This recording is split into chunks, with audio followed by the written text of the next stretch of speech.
The Solid Rock Carriers pace car leads the field with William Sawalich and Caden Quapple in command. Abby Harrison waves the green flag, and we are off and rolling in the harrisonsworkwear.com 225.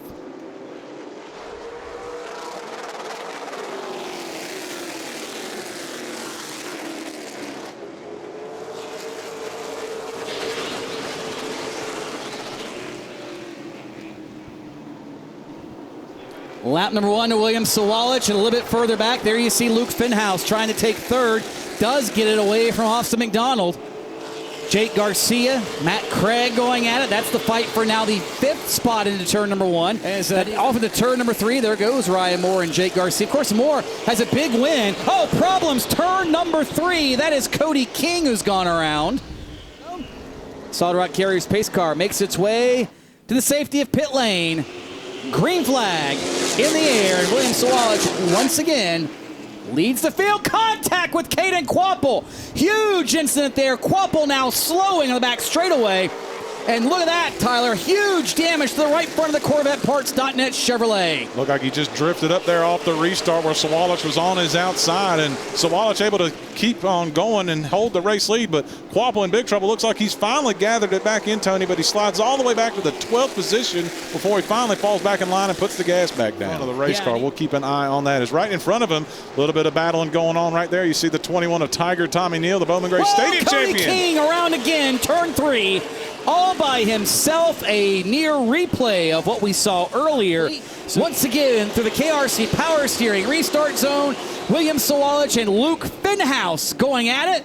And let's see if we can get a couple of laps in for this one. The good news for Luke Finhouse, Tyler, he is now right on the rear bumper of his closest championship rival. And this is... problems, big problems. Turn number 1, up into the outside wall is Rusty Skews. Looked outside the tower here, and there was smoke everywhere. I don't know if something locked up or if there was contact or what happened. Look at the replay. Oh, he got hooked. Yep, that'll do it. Little contact with Lee Tissett there sent him up. So that was nothing mechanical. That was driver. Through the KRC power steering restart zone, and just like that, we're off and racing with 21 laps complete, and William Sawalich shot one more time out of a cannon on the outside of the racetrack. Now with Luke Finhouse has got to fend off Matt Craig. I was about to say Matt Craig's going to stick his nose in this fight a little early, and they're going still a lot of racing still to go, but I think Craig might be finding something up there in that little bit of a higher groove. He's staying to the outside of Finhouse. He doesn't quite have him cleared yet, going back to 3. He's trying, though, and he's just okay. Excuse me. I don't think Matt Craig's going to like that very much. That's what you call clearing yourself. Speaking of adjustments, there's a guy that's had to make some after some contact earlier, Caden Quapple. That pass there is for position number 10 around Tommy Neal. Long way still to go for Caden Quapple. Off of turn 4. One car slow on the front stretch. That is Austin McDonald. There you see the white Austin McDonald car slow here on the front stretch, and he may be back up to speed. Well, maybe not. It looks like he may still come down to the King Racing crew, but that is not the ideal scenario for Austin McDonald as he does stay on the racetrack, Tyler. Caution on the speedway. We have got yellow fever. And not sure what the issue is as Austin McDonald is now back on pit road. Perhaps now on pit road as well. Ryan Moore's on pit road. He was running 5th in the running order, so that's a big adjustment for Ryan Moore to drop all that track position. Looks like they're going to come in and make a massive chassis adjustment. William Sawalich and Luke Finhouse one more time through the KRC power steering restart zone.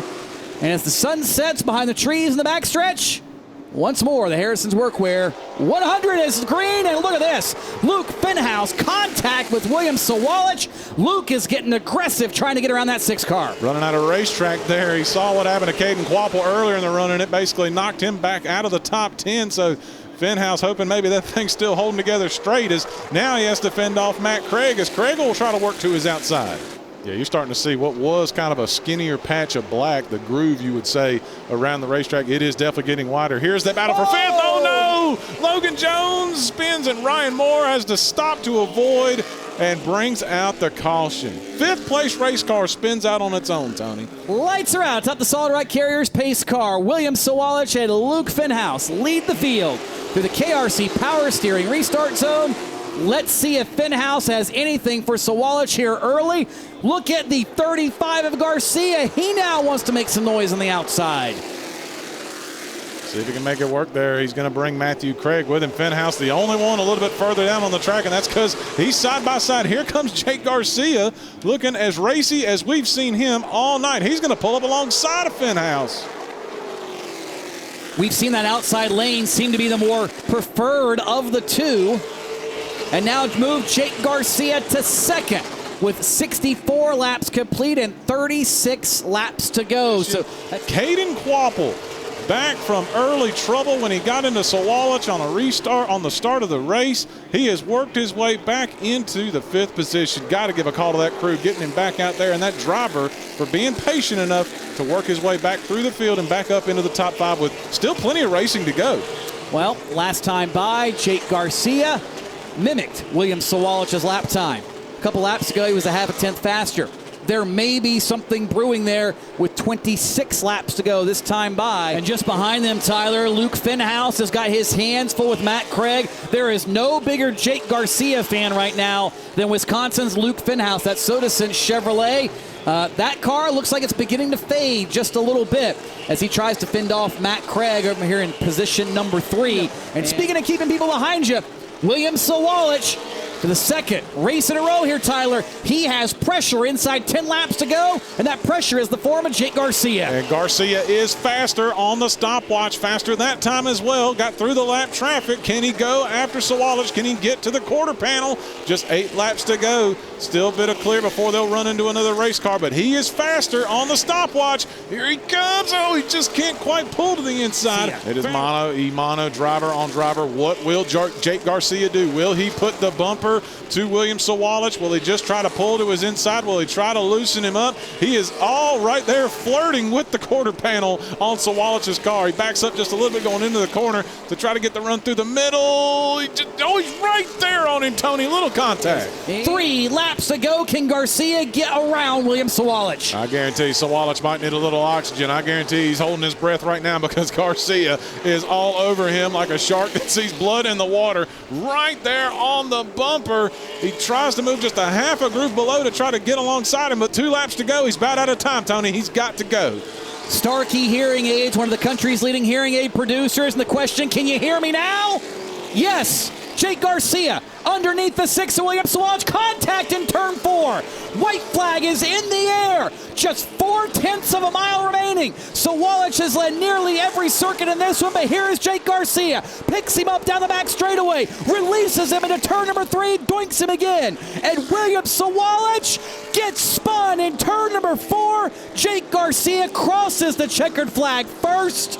We will wait to see what the call is from race control and if that win will stand or exactly how that'll be handled. But William Sawalich has ended it in the concrete, and Jake Garcia has been the first one to the checkered flag.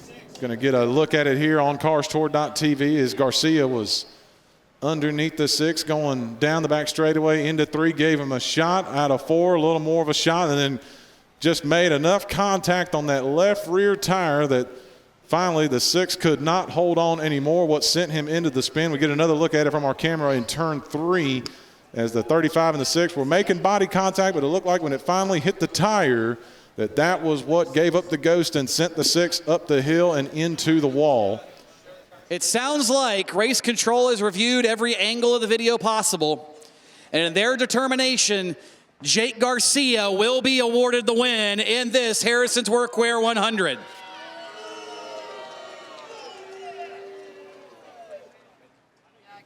And here he is, out of the race car, Jake Garcia, a winner here in the Harrison's Workwear 100, part of the Harrison's Workwear 225.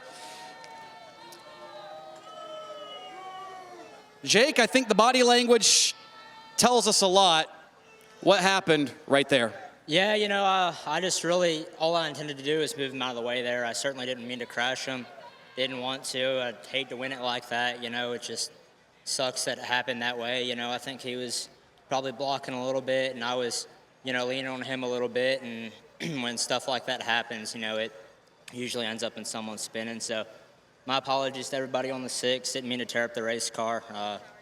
Yeah, not really worth it for, a race that doesn't pay for that. So, but I got to thank all my sponsors, Expo Homes, RPM Trailer Sales, RaceChoice.com for helping me out, and everybody at Turnco Motorsports for giving me a fast car. We were certainly fastest ones tonight, so hats off to them.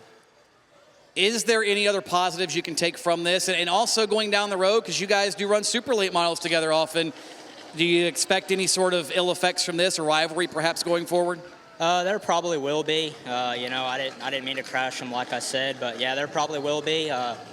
But we just got to hold our heads high and go into the next one and, do the best we can and keep on bringing fast cars to the racetrack, and we'll have a shot at it every week.